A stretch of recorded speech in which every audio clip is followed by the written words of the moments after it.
It's one thing to listen to doom and gloom about food and fertilizer shortages, skyrocketing prices, the cost of living, or your job being outsourced overseas or eliminated due to automation. It's quite another thing to hear practical, immediately actionable advice from experts who can help you reduce the fear, anxiety, and burden of these problems. Tune in now to the Surviving Hard Times podcast from the Finding Genius Foundation with Richard Jacobs.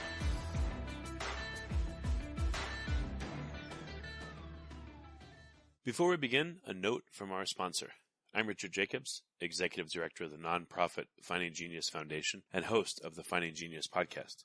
In late 2016, I was rear-ended at 65 miles an hour by a truck on the highway, which sent me off-road into a ditch. The impact of the collision gave me a concussion and other injuries. At the hospital, a CT scan showed that I had thyroid nodules, which turned out to be cancer. It was then, when I had a biopsy of my neck, that I realized even if I was a millionaire, I wouldn't want a second or a third biopsy due to the pain and the invasiveness of it. And appointments at that time for thyroid experts were 3 to 6 months out. And I was worried about dying now, even if that was irrational. So because of this, I've decided to raise money to conduct a literature review on steroids, on the causes of anxiety and depression, a condition that affects well over 50 million people in the United States and hundreds of millions worldwide. Our goal is to create a codex, a guide that reveals all possible treatments for anxiety and depression for people that live with the condition, or for loved ones that have it, as my wife and my son do. To find out more about our fundraiser, visit findinggeniusfoundation.org and click on Current Initiatives. And now, to our guest. Hello, this is Richard Jacobs with the Surviving Hard Times podcast, sponsored by the Finding Genius Foundation. I have Paul Shapiro. He's the CEO of Better Meat. We're going to talk about what Better Meat does and Paul's background and how, I don't know how to call it, but I guess lab-grown meat will compete with regular meat. So, Paul, thanks for coming. Richard, how you doing, my man? I'm doing good. Yeah, it's nice to meet you.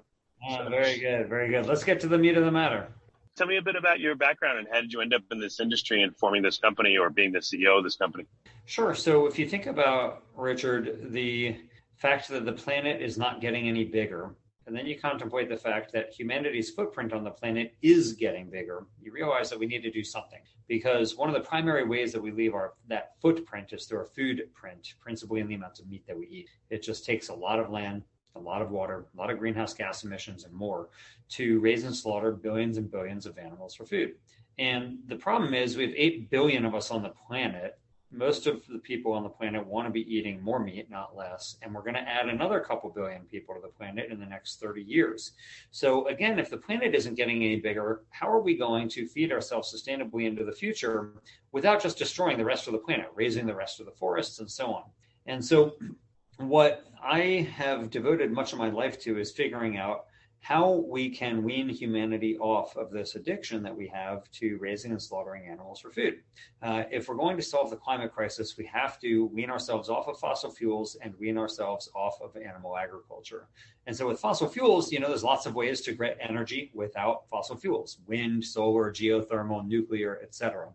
Similarly, with animal agriculture, there's lots of ways to recreate the meat experience without animals. You can grow plants like soybeans or yellow peas or wheat and turn them into things that look like animal meat. Or you can do what we at the Better Meat Co. are doing, which is not to go to plants, but to use microbial fermentation, to take little microscopic fungi and subject them to a fermentation that creates a meat experience that is really indistinguishable from a type of meat experience that you currently have, except with a tiny little fraction of the footprint on the planet, on animals, and on public health. And so I'd love to talk more about that, but in a nutshell, Richard, that's what we're doing. We're creating the meat experience, but without animals. How long currently from start to finish does it take for you to, produce meat that can get to the customer and be sold versus traditional methods? Sure. So think about it like right now with a cow. If you were going to raise a cow and slaughter that cow for food, you're going to be feeding her for nearly 2 years, depending on what style of production. It could be anywhere from like 14 to 24 months or so. That's a lot of time, a lot of money, a lot of resources. You need a lot of land and water and so on. However, with our little microscopic fungi, we inoculate our fermenter and then we harvest our fermenter in less than one single day. We can go from inoculation to harvest in about 20 hours.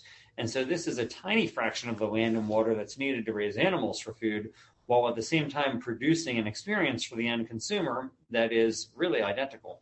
Well, what are you producing? Are you producing currently? In the future, I'm sure it'll be maybe like a burger, but a burger-sized piece of meat. But what are you producing right now? Like within 20 hours or 24 hours, what can you produce versus again, what I would get in the store or getting a hamburger, et cetera? Yeah, sure, Richard. So if you think about the production time, it really is just going to depend on the volume is dependent on how big your fermenter is. And so at the Better Meat Co. in Sacramento, we have built what is really what we call the largest mycoprotein fermentation facility in America.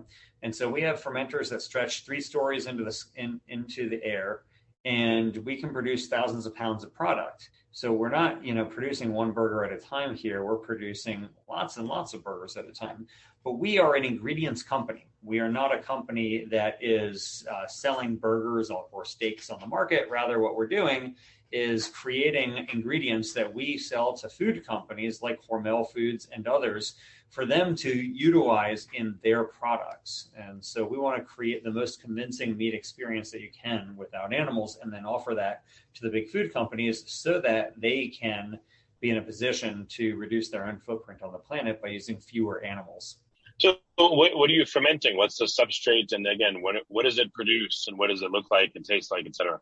Well, for people who aren't familiar with fermentation, let me just give like a brief background. So, the first food processing technique that humanity ever invented was fire, right? We started cooking food. But after that, it was fermentation. And fermentation is basically the process of taking one thing and using microbes to transform it into something else. So like when you feed a cow, you're feeding, let's say, the cow corn, and through a process of fermentation within inside of that animal's body, you end up making a steak. So you put in corn, you get out steak. Well, what we do is we put in very simple, low value agricultural byproducts that we are upcycling and putting that into a fermentation system where we have our own microbes that feast on it, and then they grow up into something that is called a mycoprotein. That's MYCO protein. And that mycoprotein really has a meat-like texture. On its own, in addition to a meat-like texture, it also has more protein than eggs, more iron than beef, more potassium than bananas, more fiber than oats, and it naturally contains vitamin B12, just like animal-based meat does. And so we are producing a product now that is superior to meat on an environmental standpoint, on a health standpoint, and it offers the same experience that people are accustomed to having when they put the food into their mouth. Well, same experience. So is it making a patty? What kind of experience? Are you making a hot dog-like structure? Are you making a burger-like structure? Like, what does it look like? Actually, we did make hot dogs just yesterday. And so we can do everything from burgers and sausages and dogs to steaks and chicken breasts and foie gras and more. How? Like, what's the difference between a burger of one cut versus another? A ground beef type texture versus a steak. How is it different? It's going to be partially in how we flavor it, partially in how we cut it, and partially in how we hydrate it. All right, so you're replicating, you think, successfully, like the mouthfeel of eating meat and the taste, or like, what are the elements that go into what makes a burger that's satisfying to someone versus not? What have you discovered?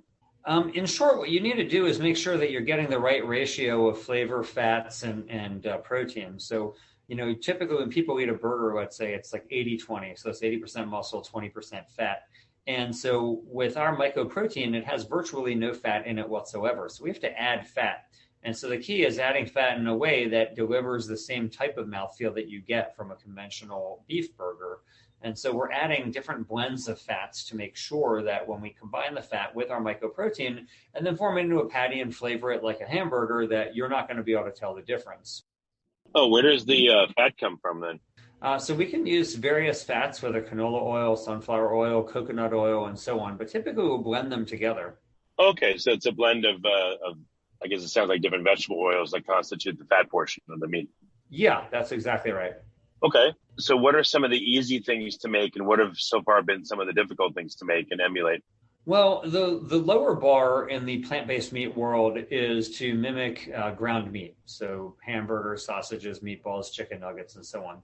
Not that it's easy to do, but it is a lower bar than doing what's called whole muscle cuts, like a steak or a chicken breast, and so on. And so that really is what's considered like the holy grail in the alt meat movement. And that's just a harder thing to do because a steak is it has connective tissues. It's got other things in there that really give it a unique mouthfeel. And it's hard to do, but we're doing it. And we have a great team of chefs, food scientists, culinary experts, and more who work together to take this product, our mycoprotein that we call Rhiza, and put it into a product, a formulation that is going to satisfy even the most diehard carnivore. So what are some of the, the differences so far when people have tested your meat versus traditional meat? What do they say? Can they not tell the difference, or is it very different? Is it satisfying? There are some applications where you really can't tell the difference. So for example, we've done focus groups where we do back-to-back turkey bacon and our mycelium or our mycoprotein bacon, and people can't really tell the difference. It's pretty hard to tell. When you do other applications, like let's say crab cakes, it's also pretty hard to tell. But there are other things that are harder to mimic. And so, for example, while our steak is good, it's not identical to, let's say, a filet mignon. And so we got to keep working to make that happen. What about price point? What's the difference between something that you guys make and buying it from a regular purveyor? In short, if you think about right now, animal-based meat, which is going up in price, it's still, even though it's going up in price, it's typically sold under the cost of plant-based meat. Animal-based meat typically is more affordable than plant-based. One of the key innovations that we at the Better Meat Co. have been pioneering is that we can produce our mycelium for roughly the same cost as beef. And so rather than having a product that is going to be selling at multiples over the cost of meat, instead we can sell at the cost of beef here and still have a margin on the product. So this is just one of the advantages by going to microbial fermentation rather than using plant protein isolates in order to achieve this meat-like experience. Are you able to, in terms of the scale that you would need to do to make this, again, completely affordable and a replacement for sources of meat, like how much bigger would you have to get? What would it take? A lot bigger, Richard, a lot bigger. So, right now we can produce like thousands of pounds of the product, but we really need to be able to produce tens of millions of pounds at a minimum. And that's going to take time. We have to build a full-scale factory. And so in Sacramento, we are now operating our demonstration scale plant where, again, we have fermenters that go 3 stories into the air, but that's great. And we're partnered with companies like Hormel. We've received patent protection and more. But we need to build a full-scale plant that's about 30 times bigger. And that's going to cost us tens of millions of dollars to do. And so in order to obtain that capital, we are going to open up a financing round to invite investors who want to come in on this, to invest in the company and own a piece of the future of meat. And so we already have the land picked out in the Midwest where we want to build our next facility. But we need to scale up, and we need to scale up fast. We need to produce a river of our mycoprotein to flow through the food industry to create a more sustainable, more humane, healthier way to sustainably feed humanity into the future. If you like this podcast, please click the link in the description to subscribe and review us on iTunes. Would it be helpful to mix in some regular animal products with your burgers to get them out the door faster or to bulk them up? And then maybe in the future, just go all fermentation, or is that against your ethics, or what are your thoughts there? So we actually currently do something similar to what you're mentioning, Richard. So we sell our ingredients to Purdue Farms, the major chicken company, and they blend it into their chicken nuggets. So they sell a 50-50 half plant-based, half chicken nugget. It's called Purdue Chicken Plus. It's on the market. You can go buy it now. It's in Walmart and everywhere else. But Purdue Chicken Plus was rated by the Food Network as the best tasting frozen chicken nugget in America. So, you're talking about a product that's only half chicken, and yet it's the best tasting frozen chicken nugget in America, according to Food Network. And it shows that the idea that you just proposed, Richard, of hybridization really can work. Yeah, no, that's really cool. What are your thoughts about that model, though? Is it just obviously a stopgap on the road towards 100% mycoprotein, or do you think it'll be a good thing going forward for quite a long time to do this? Well, I think that we're going to have animal-based meat for a long time, just in the way I think we're going to have, gas-powered cars for a long time. And so I'm supportive of having hybrid cars that use a combination of both gas and electricity. And I'm similarly supportive of meat being hybridized as well, so that we can have lower footprint meat on the market too. But yeah, eventually I do think that, decades into the future, we'll be all electric in our vehicles. And just like I think decades into the future, we will not have this system where we're slaughtering billions upon billions of animals for food anymore. But it's going to take time. It's going to take time. It took a long time, just as an example, to move, let's say, from whale oil to kerosene and then eventually to electricity. But we were slaughtering whales for centuries prior to the invention of kerosene, which really decimated the whaling industry. Just in the same way that we used horse-drawn carriages for centuries, in fact, millennia prior to the invention of the car. And I do see the alternative meat movement as offering innovations that are similar to these other innovations, whether cars or kerosene, et cetera, that we will be displacing categories of our types of animal exploitation with new animal-free innovations that are going to be better for the planet and better for us. All right. So you seem to have the attitude of, hey, if we're doing half, that's fine, whatever works. You're still having a big impact. Oh, yeah, for sure. Look, I don't want to let the perfect be the enemy of the good. If we could reduce the amount of animals we're raising for food by 50%, the environmental benefits would be dramatic. Right now, raising animals for food is the number one cause of deforestation on the planet. The number one reason the Amazon rainforest is being cut and burned down is because of humanity's desire for meat. And so if we're concerned about climate change, if we're concerned about wildlife extinction, if we're concerned about keeping some semblance of the natural world still intact, we need to cut down on the number of animals who are using for food. And so, yes, if we could effectuate a 50% reduction in that number, what a great service to the world that would be. Yeah, no, that's excellent. Some of the competitors out there that, again, using plant isolates and all that to make their products, what do you see as some of the issues that they're having that you can learn from so that you don't fall into the same trap? Well, I mean, a few things. One, some of these companies like Beyond Meat and Impossible Foods have been very successful. So I wouldn't necessarily call it a trap because these companies have done pretty well. At the same time, there is a limitation. Like Beyond Meat is relying on pea protein, and peas, of course, are cheaper than beef, but a pea protein burger is more expensive for a variety of reasons, one of which is that you're not using the whole pea. You're using a tiny little fraction of the pea that contains the protein, so you need a lot more peas to make that burger. It's still way more efficient than raising cows for food, but what we at the Better Meat Co. are doing by using our mycoprotein is using a whole food. So we're not using the equivalent just of like the entire pea. We're using the entire pea plant. And so they're really the equivalent thereof. And so that's one of the ways that we get the cost down is by doing what's called whole biomass fermentation, which is a method of creating a meat-like experience by actually growing a whole food in a fermenter. Yeah, no, that's excellent. In terms of cost, I guess the 50-50 product obviously already is perfectly viable. That's why you're able to sell it and it's being used. Is it a big leap in terms of cost to go to 100% mycoprotein? Well, it would be a scale-up issue, right? So you would have to create millions of liters of fermentation capacity that don't currently exist. At the same time, we're not going to have to rely only on mycoprotein in the same way we're not going to rely only on, let's say, wind energy, right? You also have solar and geothermal and nuclear and all these other low-carbon methods of producing energy. And so mycoprotein is one way to do this. It's one ore in the water. You're also going to have plant proteins, and you're going to have what's called cultivated meat, which is real meat grown from animal cells rather than from animal slaughter. So right now, these are like really the three methods of recreating the meat experience without animals, is using plant proteins, using mycoprotein, and using animal cells. And I think a combination of those three is going to be what's needed in order to truly satiate humanity's meat tooth without animals. Meat tooth. Yeah, instead of a sweet tooth, that makes sense. Yeah. Thank you. I'm glad you got the joke, Richard. Well, as you can see from the beginning of the podcast, I like the dad jokes. So if we can apply them in this industry, we'll all be better off, I think. I am a big fan of dad jokes, much to the chagrin of many of my coworkers.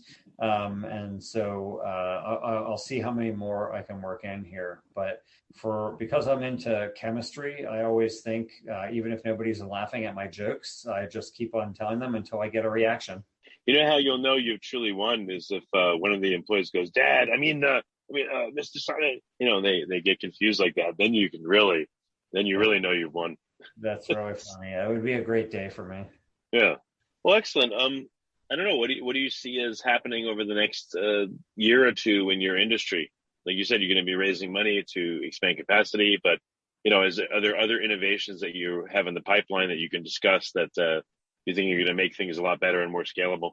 Yeah, plant-based meat has primarily been focused on burgers, sausages, and chicken nuggets. And I think there's going to be a lot more entrance into the marketplace for new products, whether they be bacon, crab cakes, fish sticks. I think there's just going to be a broader diversification of the products that are going to come out on the market that are going to be animal-free. Okay. Well, what's the best place for people to experience your product, and what's the best place for people to find out more about what you're working on? Well, you can get the Purdue chicken nuggets pretty much anywhere, Walmart, Whole Foods, etc. But to find out more about what we're working on at the Better Meat Co., please check out bettermeat.co. Again, that's bettermeat.co.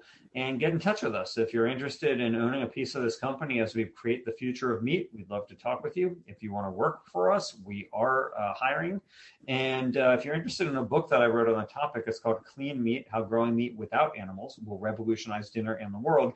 You can get it anywhere that books are sold, including Amazon, but also the book's official website is just cleanmeat.com. Again, that's cleanmeat.com.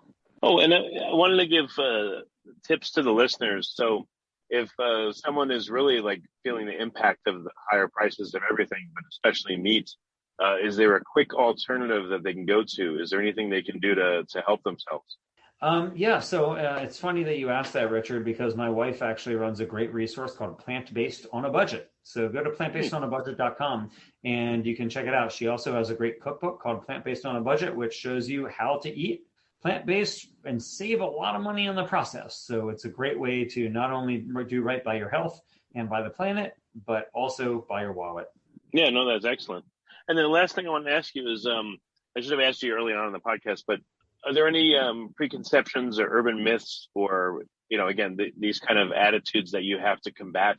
You have to say the same thing over and over and over, and you're like, oh, geez, everyone's thinking this way, and I have to explain myself 100 times. Anything like that comes up in your daily existence? I do think with mycoprotein that people are not as familiar with fungi-based proteins as they are with animal protein or even plant-based protein.